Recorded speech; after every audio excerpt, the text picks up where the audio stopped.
Hello, everyone. This is Caroline again with you.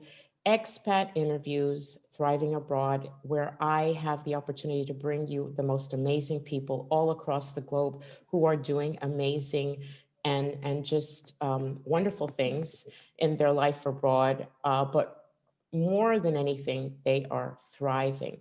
And one of the people that I want to share with you today, who's going to share with us her story, is the perfect example. Kim Golden, thank you so much for joining us. Thank you for On inviting me. I'm excited to talk with you, but first, tell me about your expat journey. You are originally from, Philadelphia. okay, And I moved, it sort of started, I guess, in 1992, because first I left Philadelphia to move to Richmond, Virginia to study. And it was while I was studying that I ended up coming into contact with my husband, who's Swedish. And I think I had been in Richmond at around 6 or 7 months when we first came into contact with one another. And I never really, I mean, I had always had this dream that maybe one day I would travel, but I never really knew if I was actually going to eventually move overseas. But I always had this kind of thought, maybe at the back of my mind, that it would be nice to live overseas. And the idea I had was that if I did, I would probably end up in London, maybe, because I figured it's English speaking. Well, it's almost the same English. It's a little different. And I thought that, it's direct flights from London back to Philadelphia if I needed to go. And I'd always had this idea in my head that maybe I'd be working in publishing or something. But anyway, we ended up in this long distance relationship for 2 years. So it was like one of us would save up money so that we could see the other. And it was just like going back and forth between Sweden and the US for 2 years. And then just around the time when I was like closing in on getting my master's degree, that's when he said to me, why don't you come over here for a couple of years and see how you like Sweden? Because I mean, you've been here a few times now, and you know what you think of it. And we also understood that if I was also applying for jobs in the States at the same time, and I knew that once I was no longer in that grad school bubble where you get like these like, you know, 3 months off so that you can have summer vacation or whatever. And even if you're working, you're just usually just working part-time, and you don't have all that flexibility now once you go into the real world. Uh, I knew if I took a job in publishing in the States, I was never going to make enough money to be able to travel the way I wanted to come and see him. And I knew that the possibility of us being able to have like a proper relationship was going to be limited by the fact that in the US you can only get 2 weeks of vacation. And so I thought like, well, I like Sweden and I really like him and I want to give this relationship even more of a chance of succeeding. So let's just go ahead and try a Swedish experiment for a while. So in 1995 in July, I got my temporary Swedish residency and work permit, moved to Sweden, sold almost all of my belongings, had a one-way ticket, and just went and decided to see what it would be like. And those first few years were a bit rough, um, mostly because I didn't know Swedish, and I didn't have. I think it helps if you already have a base of friends when you first move to a place. But I went there, and the only person I knew there was him and his friends and his family, and that was it. And so for me, those first few months then of trying to learn Swedish and also trying to see what it's like when you're actually living there, as opposed to just coming as a tourist, it's a completely different experience. So if you can survive that adjustment period, then I think you can thrive there. But I think you also have to have like a certain mindset when you go, because what I noticed during those first 2 years there was that the people who I met, a few other Americans who had come over because of Swedish partners, but the thing that they had in common was that they expected Swedes to change to suit them, instead of thinking of, now I need to like accept this new culture, and I have to accept the fact that Swedes and Americans do not think the same way about things, and I think that that's the hardest part. You kind of have to get used to that. And also, when I first moved to Sweden, there weren't that many Black people living in Sweden. So you start like you're sitting on the subway and people are staring at you, and you're like, why are they staring? And then having to realize like sometimes people are just staring because they're curious. And sometimes actually, especially for Swedes, like they will sit and they will stare at anything. And it's mostly because, especially if they're on the subway, they're zoning out. So they don't even actually see you. So it's not them being disrespectful or anything. They might not really see you at all because they're zoned out thinking about something else. And I realize I do the same thing. And it's like, but I was getting upset about people staring at me. But yeah, I mean, it took a while. And then I finally, I found my, I guess you could say I found my groove in a way, as far as like the rhythm for me, like what worked for me and how to get on in Swedish society. And a lot of that was making sure I learned some of the language so that I could feel like I could come into the society. And also learning to accept that things were different and that just, and this mentality that I think a lot of us as Americans have, like we move to a place and we just assume that the American way is the best way, even if we know it's not. And then we start criticizing that country or those people for not doing things the way we would do it. And then later you realize actually their way of doing it is better than our way of doing it, or that it's just another way of doing it, and they sort of complement each other.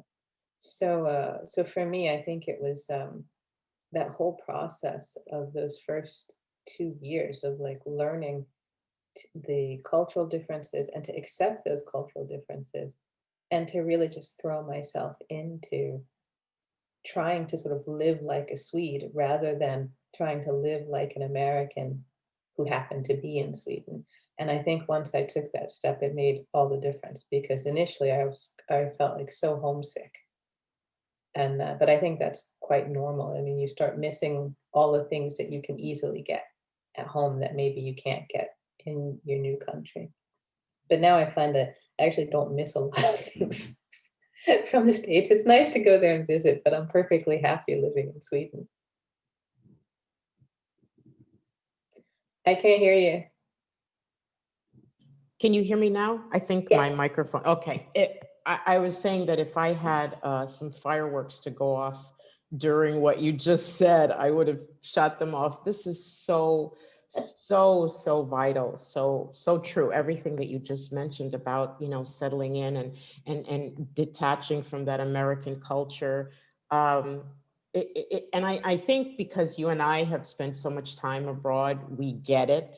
Yeah. And, most newbies that go abroad, it takes so long for them to just, realize that, hold up just a second, I am in a different country. I Yeah. can't expect things to go the way that I am accustomed to them. So that is so important.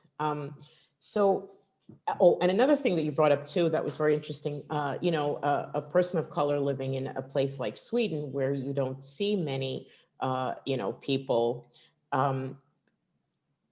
And I guess it's interesting that you said that the reason that they stare is so much they're not accustomed to seeing many of us. Yeah. Not that it's It's a different racial. now, but in the beginning it was I could still remember little kids coming up to me on the subway who'd never seen a Black person before. And there was one little boy in particular who asked me um, if I had a tan or if I could wipe it off. And I said, no, this is how I was born. And he said, oh, cool. And I said, yeah. And he said, I only turn brown during the summer, but you're brown all year. And I said, yeah, I am. And he thought that was the coolest thing in the world. And his mother, who looked like a little bit embarrassed at first because she thought I would get upset. And but for me, I was not upset because it's better that he asks this question as a child and satisfies his curiosity rather than him being afraid to approach me and ask that question just because his parents have told him that I might get angry. And I think maybe I know that like I've heard from other expats, especially if they're new to being expats, like they get asked a question like that and they get really upset. But it's like if you're moving to a country where you are actually the minority, people are going to have questions and they might seem like silly questions, but it's better to answer their questions than to let them go on having some sort of preconceived notion about who we are as Black people. And I think it's, you know, you can always tell by how the person approaches you if they're sincere in their questioning. So Yeah, I think just and sometimes it's just perfectly normal for them. Just one quick thing I wanted to share with you. When I lived in Nicaragua, people are, you know, they're very open, and mhm. I would just sit on the bus with someone, and they'd say, "Oh, how much did you pay for that?" Or "Where did you get that?" Or, you know, and you know, as an American, I'm like, "How dare you ask me how much should I?" But it's perfectly normal, you know, for them to Yeah, ask you that question. But for yeah, me, that was like, that's my personal space. How dare you ask me such a personal question? So that's yeah, and but I think it's also it's like the same thing like in Sweden, like you usually don't ask people like how much something costs. But if somebody knows you're American, they assume that you're going to be more open to different types of discussions. So they will ask you, not because they see you as like, oh, you're that Black American who can't afford that thing. They might just ask you because they know if they ask another Swede, that Swede won't tell them because they'll think it's private. But since you're American and they have heard from TV and everything that they have experienced with other Americans, that Americans are more open to sharing that sort of information. So they'll ask because just simply because they know that you'll give them the information that somebody else won't give them. And so it was things like that that I had to get used to in the yeah. beginning. That sounds really interesting. So you moved abroad for love, Yes. and you have this new life in a new country. Um, Now it's many years later. Hmm. Do you have family that you see often back home, or have they come to see you? Have you kind of? Yeah. I mean, my mother still lives in Philadelphia. She hasn't been here yet because she's afraid of flying, and it intensified for her after September 11th. But I've had some friends and other family who've been over, and everybody like just when was it? Was it last year? I think it was in May. One of my friends from Philly came over, and it was her first time abroad. And so she was with us in Stockholm for 3 days. And then we decided to take her to Copenhagen so she could see what it was like in Denmark. And then after that, we helped her with fixing train tickets so she could travel to Amsterdam and then on to Paris. And she really loved it. She said, like, you know, it's so clean in Sweden, and people here are so much more laid back than they are in the States. And one of the first things she said to me was that nobody here looks angry. And I realized that that was something I had kind of forgotten about when I'm in the States. It's like I go home to Philadelphia and I love Philly. It's my hometown. It's like, you know, I'm a Philly girl through and through. But wherever you are in Philly, people always seem on the verge of an argument. And and I don't know if it's just the usual tensions that are there because of like the political situation in the States or if it's the socioeconomic situation. But I remember that even as a child, like thinking everybody here is always angry. And then when you come to Sweden and people are just so, for the most part, people are very mellow. And you don't, you know, it's there's none of these like crazy sort of outbursts that Americans seem to be known for. It's like, and for her, she was like so surprised. Like, you know, you go into a store and something's not quite right, and you can just have a normal conversation with them and get it sorted out. And you don't have to resort to this like yelling and threatening to call the police or threatening to get the management involved and everything. Usually you can just sort it out. And it's those sort of things that I think I appreciate about living here is that that it is this much sort of calmer way of living. And I think a lot of it has to do probably with the fact that Swedes always know that there is this sort of uh, social welfare net that will catch them if anything goes wrong for them. And there's a lot of focus on having like a good work-life balance that you don't get in the States. So, you know, when you live in a society that prioritizes that you should focus on your health and well-being, and that you should have like a month of paid vacation, and that if you have children, you should have like paid like parental leave for up to 18 months so that you can give your child the best start, and your job is protected that whole time. Those sorts of things, or like that you can take days off for being sick and not have to worry about if you're going to be fired during that time. So when you have a society that prioritizes those things, it makes it easy to be able to, I think, be happier in life. And I mean, okay, Swedes aren't renowned for being the happiest people in Europe. I mean, I think apparently Denmark is the happiest country in Europe. But uh, but yeah, I mean, I think like my impression in all the years I've been living here is that people here have less stressful lives than I ever remember experiencing in the States. And that's what my friends have and family who've been here have said is that when they come here, it's like everybody's so calm, and that you feel like you can finally just relax. And I think that's what I appreciate about living here is that feeling that you know you can relax, and that they have felt that way as well when they've been here. And they usually say to me like, I can understand why you live here, even if it's like takes so long to come back to Philly. And when I am in Philly, I love it there, but I also see all the things that remind me of why I left. You know, so it's like Yep. the crime, uh, the seeing how our education system is falling apart. Uh, yeah, the gun violence, that sort of thing. All of those things that I don't think about at all now living in Sweden. So I appreciate it. And that that goes a long way in your overall health and well-being when you live abroad. I'm excited to talk about this. You are a best-selling author. Yeah, How many books have you written?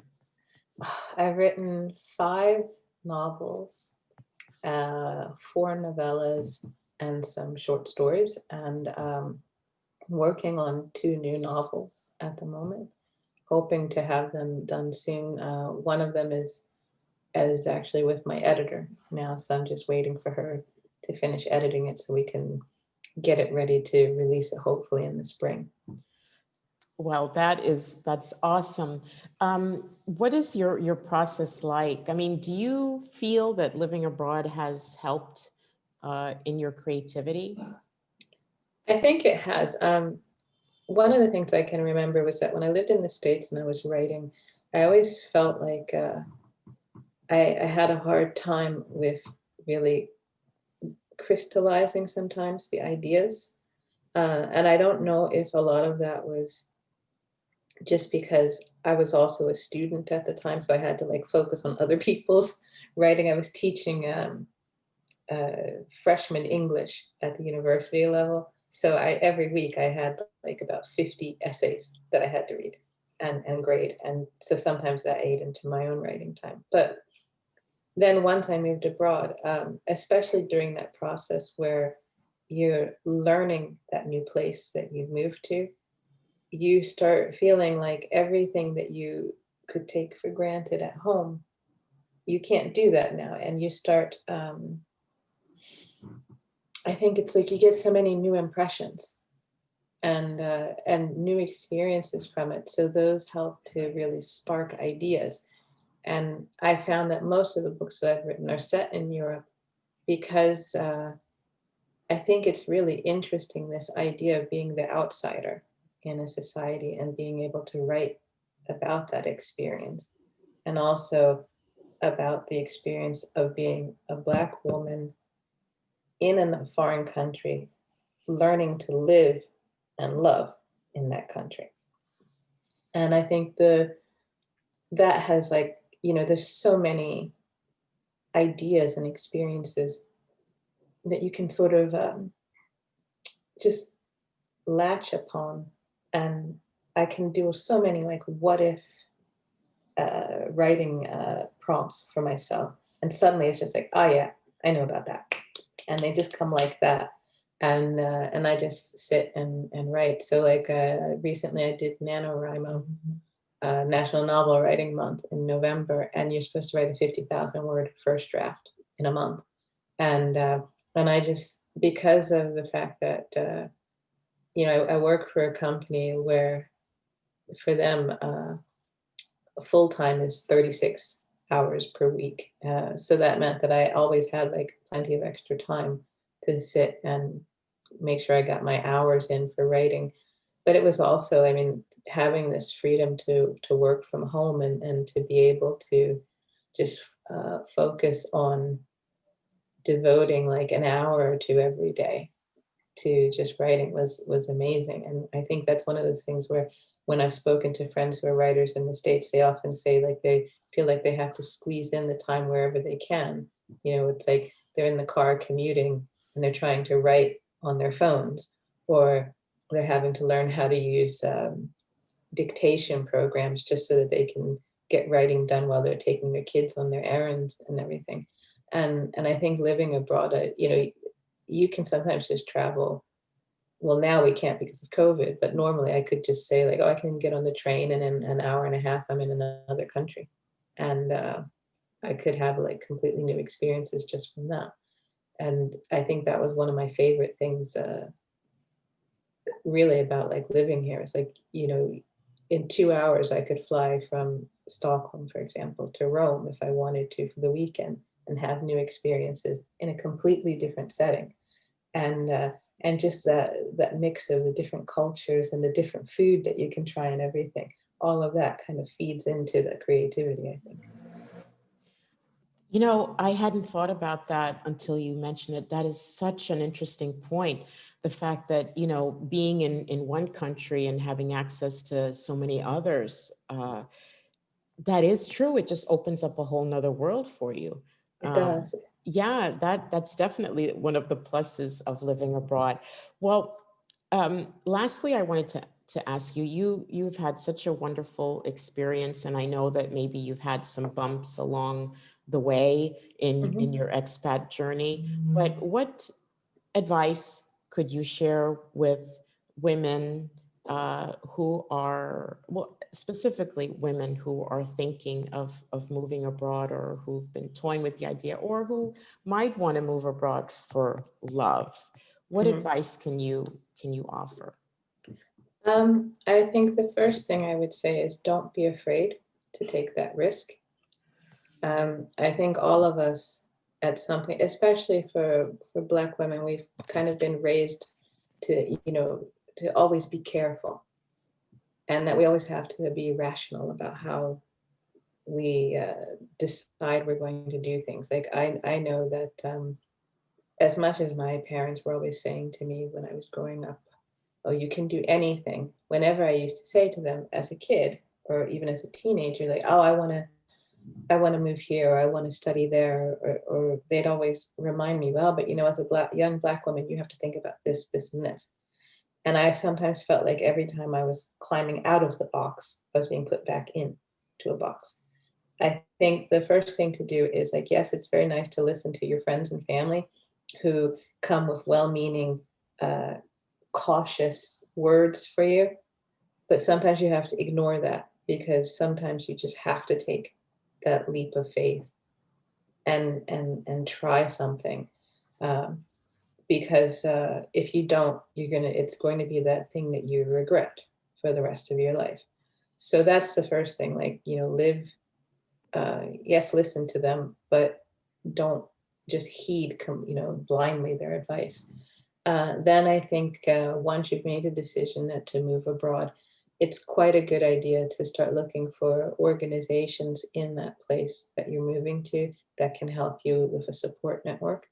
So one of the first things that I did when I moved here to Sweden was I found out about the American Women's Club, and I started going to some of their lunches and events just so that I could have somebody to touch bases with. And most of them at that time, I was like probably one of the youngest members. I mean, I was like 25, and most of the other women who were in the group were in their 40s, 50s, and 60s, but they had plenty of advice for me that was quite good for how to get on in Sweden, whether it was, where should I study Swedish? I was looking for a job at the time, and they gave me advice of where to go to find a job. So finding organizations like that that can help you. It's you have the English speaking club, you have the American Women's Club. They have charters or charter organizations in so many different countries, and sometimes, especially when you get homesick, it's really good to have that to bounce back on. And also, I mean, just when you go to that country, don't try to force people to become American, because you're there, you want to make a new life there. You may as well start trying to think like a citizen of that country that you're in, and to learn to appreciate what what's there. Because especially if you're moving for love, there's a reason you're moving there, and it was something about that person you fell in love with that is the reason that you decided that you wanted to move there. And what has shaped that person is probably what they have learned as a citizen of that country. So learn to embrace those things. Um, I mean, for me, it was like Swedish food is quite different from American food. They eat things like pickled fish, which I never thought that I would like, but actually I do now. But the first time I didn't like it. But don't be afraid. Try it, and I think it's so whether it's new cuisine, or if it's learning a new language, or just trying something different. I mean, like things that I never would have thought about doing, like, going hiking in the mountains or whatever. I mean, those were things I never really thought about doing in the States. I always felt like, bugs, no, gross, I don't want to do that. I could rather go to the beach. And now, like, if my husband says to me, let's go for a walk in the woods, or if we're on vacation and the hills nearby and we go out hiking there, I really enjoy those things. I enjoy the quiet, and you learn to embrace that new way of life instead of feeling like you have to recreate the life you had in the States. Because I think the sooner you do that, or try to find a good balance between it, then the sooner you'll feel like you're really thriving in that new life that you're starting to create for yourself. Because after all, that's what it's all about, creating Exactly. a new and different life. Yeah. Kimberly, it's been a joy. Can we buy your books? How can we get a copy of what you? You can always, all of my books are available on the major online retailers. So if you go to Barnes and Nobles or Amazon, or the consolidated indie bookstore called bookshop.org, you can order my books there. And they're available as ebooks and as paperbacks. Great. And I will leave a link below so that folks can access it quickly. Thank you so much, Kimberly, for sharing a little bit of your story. I appreciate you, and I wish you lots of amazing things for the new year. Thank you. I wish the same to you as well. Thank you. Bye-bye. Bye-bye.